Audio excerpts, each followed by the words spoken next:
Good morning everyone. Magbasa tayo ng Bible natin guys. Daily reading plan. Pakisabayan ako. Today is August 4, 2022, day 276.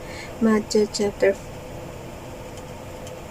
2 and Luke chapter 2 verse 39 up to 52. Yung karugtong kahapon.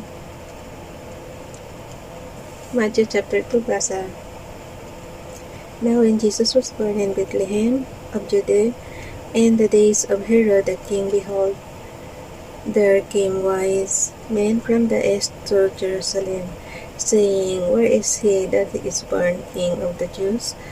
For we have seen his stars in the east, and are come to worship him. When Herod the king had heard these things, he had troubled, and all Jerusalem with him. And when he had gathered, ito yung story ni Jesus Christ nung isinilang siya. So, kabisado na natin ito nung maliit pa tayo. Every December. Okay. When Herod the king had heard these things, he was troubled, and all Jerusalem with him. And when he had gathered all the chief priests and scribes of the people together, he demanded of them where Christ should be born. And they said unto him, In Bethlehem of Judea, for thus it is written by the prophet, And thou Bethlehem in the land of Judah art not the least among the princes of Judah, for out of thee shall come a governor that shall rule my people Israel. Then Herod, when he had privately called the wise men, inquired of them diligently what time the star appeared, and he sent them to Bethlehem, and said, Go and search diligently for the young child, and when ye have found him, bring me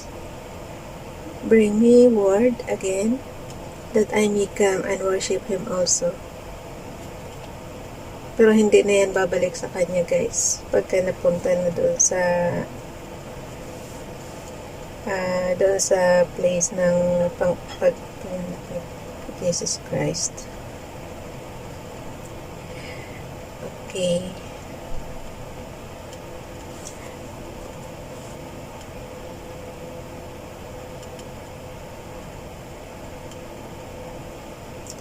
Verse 9.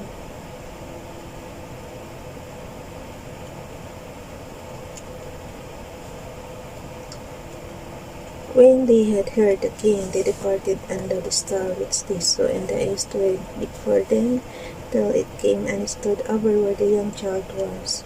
When they saw the star, they rejoiced with exceeding great joy. Verse 11. And when they were come into the house, they saw the young child with Mary his mother, and fell down and worshipped him. And when they had opened their treasures, they presented unto him gifts, gold, and frankincense, and myrrh. Verse 12.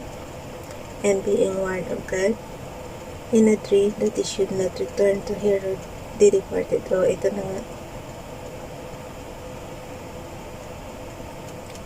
Verse 12.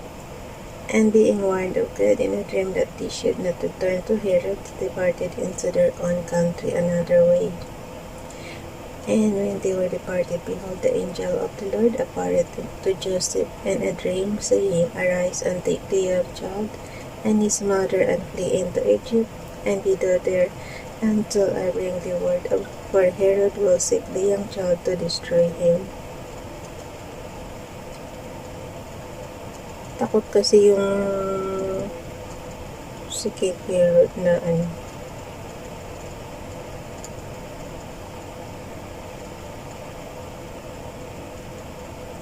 Verse 14. When he arose, he took the young child and his mother by night, and departed into Egypt, and was there until the death of Herod, that it might be fulfilled which was spoken of the Lord by the prophet, saying, Out of Egypt have I called my son.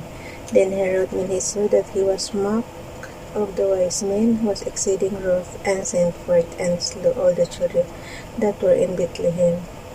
Kita niyo lang guys, si King Herod,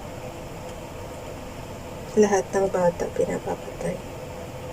Okay, verse 16, then Herod, when he saw that he was mocked of the wise men, was exceeding wroth, and sent forth and slew all the children that were in Bethlehem, and in all the coast thereof, from 2 years old and under, according to the time which he had diligently inquired of the wise men.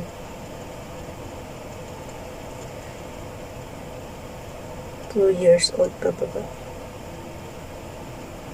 Verse 17, then was fulfilled that which was spoken by Jeremy the prophet, saying, in Ramah was there a voice heard, lamentation and weeping and great mourning, Rachel weeping for her children, and would not be comforted, because they are not. But when Herod was dead, behold, an angel of the Lord appeared in a dream to Joseph in Egypt, saying, arise and take the young child and his mother, and go into the land of Israel, for they are dead which sought the young child's life. And he arose and took the young child and his mother, and came into the land of Israel. So mga ilang taon na si Jesus nito, bumalik sila sa Israel.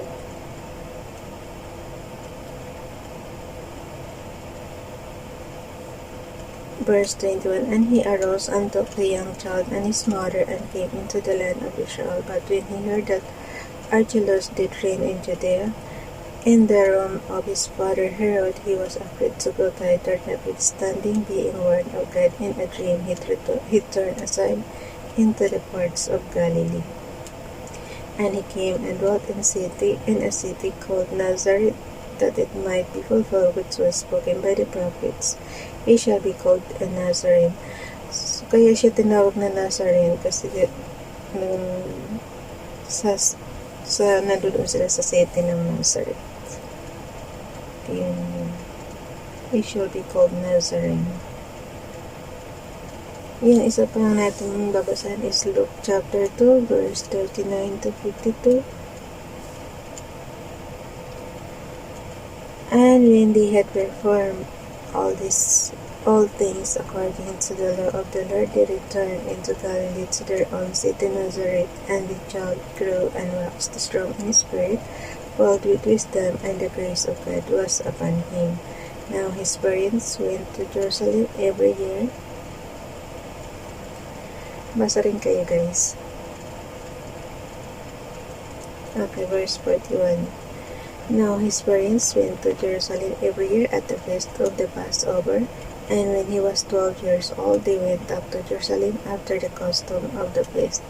And when they had fulfilled the days as they returned, the child Jesus tarried behind in Jerusalem, and Joseph and his mother knew not of it.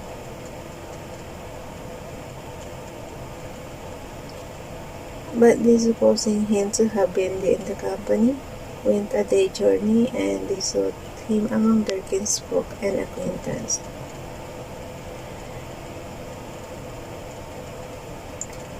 And when they found, so teenager na nito si Jesus Christ, 12 years old na eh. But they, supposing him to have been in the company, went a day's journey, and they sought him among their kinsfolk and acquaintance. And when they found him not, they turned back again to Jerusalem, seeking him. And it came to pass that after 3 days they found him in the temple, sitting in the midst of the doctors, both hearing them and asking them questions. And all that heard him were astonished at his understanding and answers. And when they saw him, they were amazed. And his mother said unto him, Son, why hast thou thus dealt with us? Behold, thy father and I have sought thee sorrowing. Kung nga naman, pag nawawala anak mo, syempre hanapin mo yun. And he said unto him, How is that ye sought me? Wist ye not that I must be about my father's business? And they understood not the saying which he spake unto them. And he went down with them, and came to Nazareth, and was subject unto them. But his mother kept all the sayings in her heart. And Jesus increased in wisdom and stature and in favor with God and man. So that's it, guys. Delivery din hanggang ano lang siya. hanggang Luke chapter 2 verse 39 to 52 lang siya. Bye everyone. God bless.